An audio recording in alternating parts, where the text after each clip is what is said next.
The truth is, had you been along the way on this experience, and it was not without its moments, I can tell you as well. By way of example, I was just, the other day, I was over in Wilson Farms on Elmwood Avenue, just around the corner from my Buffalo home. And I was sort of standing in line, sort of minding my own business. And a typically kind and elderly and gentle elderly man behind me, he tapped me on the shoulder, and I turned around and he said, you look a lot like Kevin Gaughan. And I said, yes, sir. And he said, do a lot of people say that to you? And I said, yes, sir. And he said, must make you mad. It gets worse. I was in Borders bookstore just 2 weeks ago. I went in to get the new history of Abraham Lincoln and his marriage. It's a yet another great insight into Abraham Lincoln. And I was standing, across from Walden Galleria in that one line that feeds into several cashiers, one of whom was a very attractive young woman, and she looked up and she gave me this dazzling smile, and I smiled back. And I can tell you, as a bachelor poster child, that's an event of immense interest to me because it doesn't happen near enough. So I sort of made my way through the line, and she looked up and she smiled, and she lit up the room, and I smiled back, and sure enough, I got to her station. I bought the book, and she gave me the change, and she looked up with that wonderful smile, and she said, I don't really know who you are, but my grandmother loves you.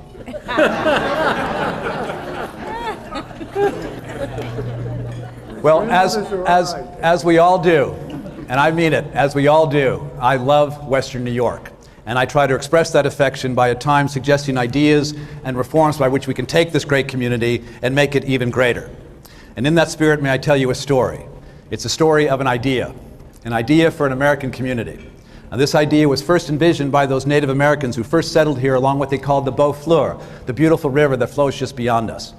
Then this idea was given shape and purpose by the Erie Canal, the internet of its age, because the day it opened, it brought the world together. And as we all know, it was the exclusive production of the blood and toil of so many Western New Yorkers, and to this day, its virtues are praised by children around the globe.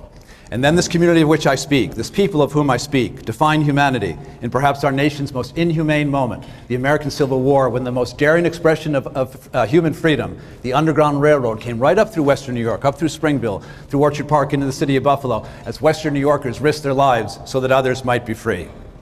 Then together we harnessed the power of the mighty Niagara and we lit the world. And in the process, we transformed America's manufacturing might into a military power that crossed the Atlantic and saved civilization. And through it all, we gave the world the gifts of Olmsted, Sullivan, Richardson, Lloyd Wright, and E.B. Greene. Mark Twain edited our newspaper. Scott Fitzgerald sang our praise.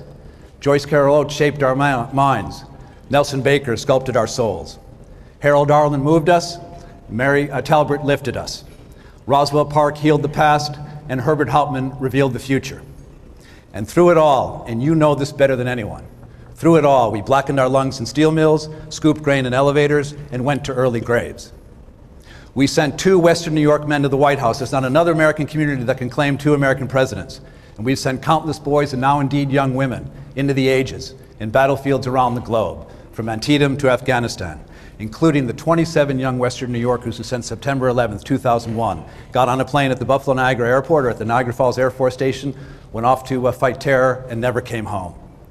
And most important, and I say most important, we filled our idea of an American community with an ethos and ethic of a fiercely family-oriented people who love their children and make life choices in support of their interests.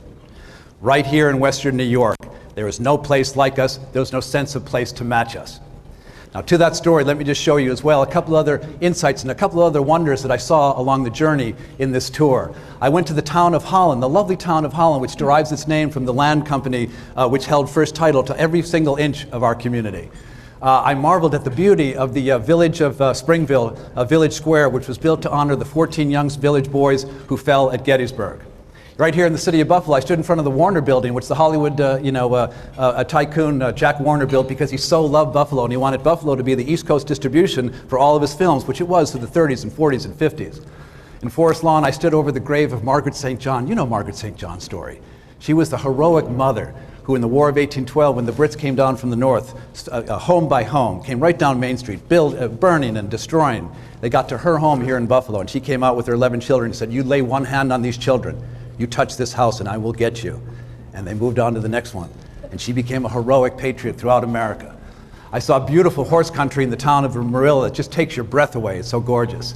Right here in Buffalo again, I stood at the first Unitarian church where Abraham Lincoln in February of 1861 bowed his head and prayed and wondered whether he could save the Union. And then about 20 yards away and 100 years later, just south of City Hall, John Kennedy stood in October of 1962, and he learned for the first time of the presence of Cuban missiles off our shore, and he wondered whether he could save the planet. In the Brant Cemetery, the town of Brant Cemetery, I found a Western New York boy who fought the British in the American Revolution. And at the Holy Cross Cemetery in Lackawanna, I found a young boy who fought terror in Iraq. Now, that's not Chicago's story. That's certainly not New York City's story. That's not Washington, D.C. story. That's your story. That's our story. That's the Western New York story. And it seems to me that anyone hearing that story would say, my heavens, what a place. What a people. They must be going great guns there. They must have a great economy. I want to be part of that. I want to move there. And yet, as we all know, as we gather here at the water's edge, here in high summer of 2008, the truth could not be further from that. So by way of beginning, let's take a peek. Let's take a quick look at what has happened to that great narrative that I tried to just summarize here, the great Western New York story, because as temporary stewards of that story, to which we all owe an obligation to make sure that it survives and flourishes, we have to be honest about what's happened to it under our watch. We call it the Greater Buffalo Experience. Greater Buffalo is just a synonym for Erie County. You'll see why we use that in a moment. Since 1970, we've lost 238,000 of our brothers and sisters. 238,000. Those wonderful students you saw, they did the math. You know what that means? Every hour and 40 minutes, someone walks out of this community. Not because they want to, not because they don't like us, but because they have to, because there's no opportunity. We've lost 40,000 private sector jobs just since 1990, and at the same time, we've added over 7,000 public sector jobs, which any economist will tell you is no way to create a vibrant community. Housing stock value, not only in the city of Buffalo, not only in the inner ring suburbs, but throughout Erie County now for the third decade is going down. Do you know that here in Erie County, according to the American Heritage Foundation, the most conservative think tank in Washington, D.C., we pay the fourth highest property taxes in America?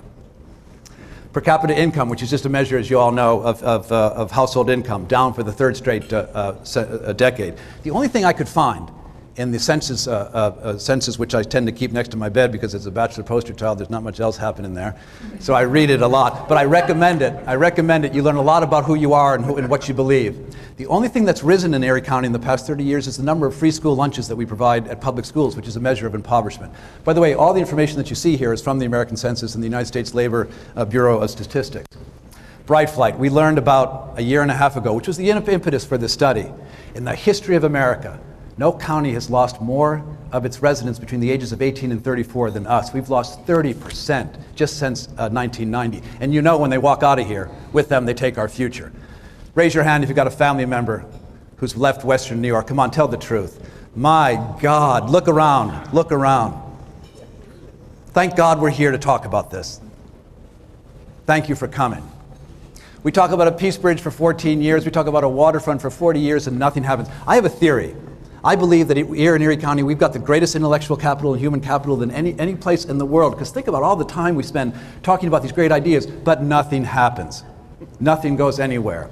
And then, as we all know, about 2.5 years ago, Americans woke up around the United States and saw in their local paper a little Associated Press box that said the straits in Western New York had become so dire that we had to place our destiny into the hands of not one, but 2 outside control boards. Never happened before in the history of America.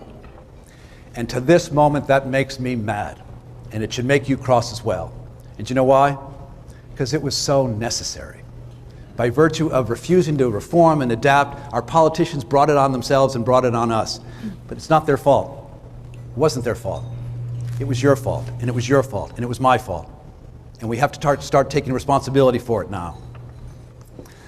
And then we learned, I keep on my desk, I think it was a front page photograph in the Buffalo News, a beautiful, handsome young African-American boy, his eyes were bigger than his head, announcing that the city of Buffalo, the city that we just talked about, that great narrative, has become the second most impoverished city in America. That's not right. That's not just, and that's not us.